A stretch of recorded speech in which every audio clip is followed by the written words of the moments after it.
ഇങ്ങനത്തെ ഒരു ഭരണം കേരളത്തിൽ ഇതിന് മുമ്പ് വന്നിട്ടുണ്ടോ? ഏതെങ്കിലും രംഗത്ത് മെച്ചെന്ന് പറയാണ്ടോ? ഞാൻ ചുരുക്കുന്നു സുഹൃത്തുക്കൾ, ഒരൊറ്റ കാര്യം പറയാം. സ്കൂളുകളെ മുഴുവൻ ചൂതാട്ട കേന്ദ്രമാക്കിയില്ലേ ഇവര്? ബുക്കില്ലാതെ പഠിക്കുന്നൊരവസ്ഥ വന്നില്ലേ? പരീക്ഷയ്ക്ക് പോണ മക്കൾ ചോദിച്ചു, ഞങ്ങൾ ഇതുവരെ ബുക്ക് കണ്ടിട്ടില്ല, പരീക്ഷ എഴുതണം, എന്താ എഴുതുക? ഞാൻ പറഞ്ഞു, ധൈര്യമായിട്ട് പോയിക്കോളി, പെന്നിൽ മഷി ഉണ്ടോ, നമ്പർ ഇടുക, 1 2 3 4. ബുക്ക് വന്നിട്ടില്ല, വരൂല്ല, കിട്ടിയിട്ടില്ല, കിട്ടാൻ സാധ്യതയില്ല. ഇത്ര റാഹത്തിലൊരു പരീക്ഷ അടുത്തൊന്നും വരില്ല, ഞങ്ങൾ ധൈര്യമായിട്ട് പോയിക്കോളി. എന്താ സ്ഥിതി എന്നറിയങ്ങള്? ഏത് ഓഫീസിൽ ചെന്നാലും ലോട്ടറി ടിക്കറ്റാണ്.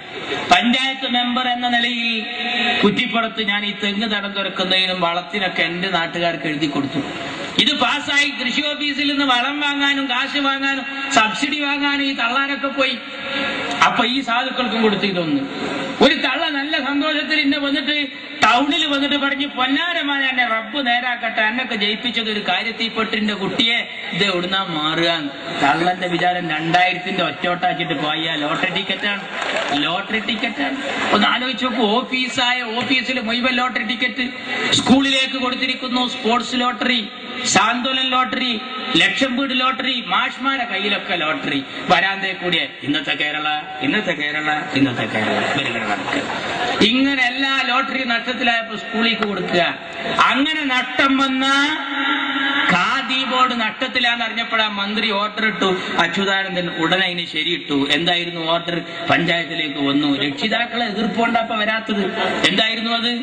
ഖാദി ബോർഡ് നഷ്ടത്തിലാന്ന് പറഞ്ഞപ്പോ 2 ദിവസം ഖദർ വസ്ത്രം യൂണിഫോമായി സ്കൂളിൽ ധരിക്കണം.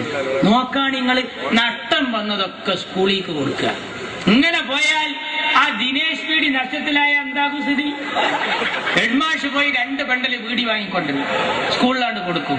അങ്ങനെ നമ്മളൊക്കെ സ്കൂളിന്റെ അടുത്ത് പോയി നോക്കിയാൽ കാണാം 7 ബിന്നും 8 സിന്നും 50 എഫ് എന്നൊക്കെ ഒരു പുക ഇങ്ങനെ കൊണ്ട്.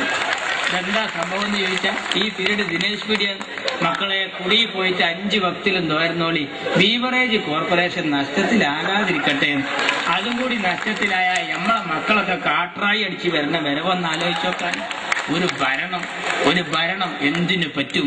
പാടത്തും പറമ്പിലും പാടുപെട്ട് പണിയെടുക്കുന്ന പട്ടിണിപ്പാവങ്ങളെ പലതവണ പലതും പറഞ്ഞ് പറ്റിച്ച പാരമ്പര്യമുള്ള പാർട്ടിയായ ഈ കമ്മ്യൂണിസ്റ്റ് പാർട്ടിയെ ഒരു പാഠം പഠിപ്പിക്കാൻ പാണക്കാട്ട തങ്ങളും പാണ്ടിക്കടവത്ത് കുഞ്ഞാലിക്കുട്ടിയും നയിക്കുന്ന ഈ പടയണിക്കൊപ്പം നിൽക്കുക. അള്ളാഹു അനുഗ്രഹിക്കട്ടെ. അസ്സലാമു അലൈക്കും.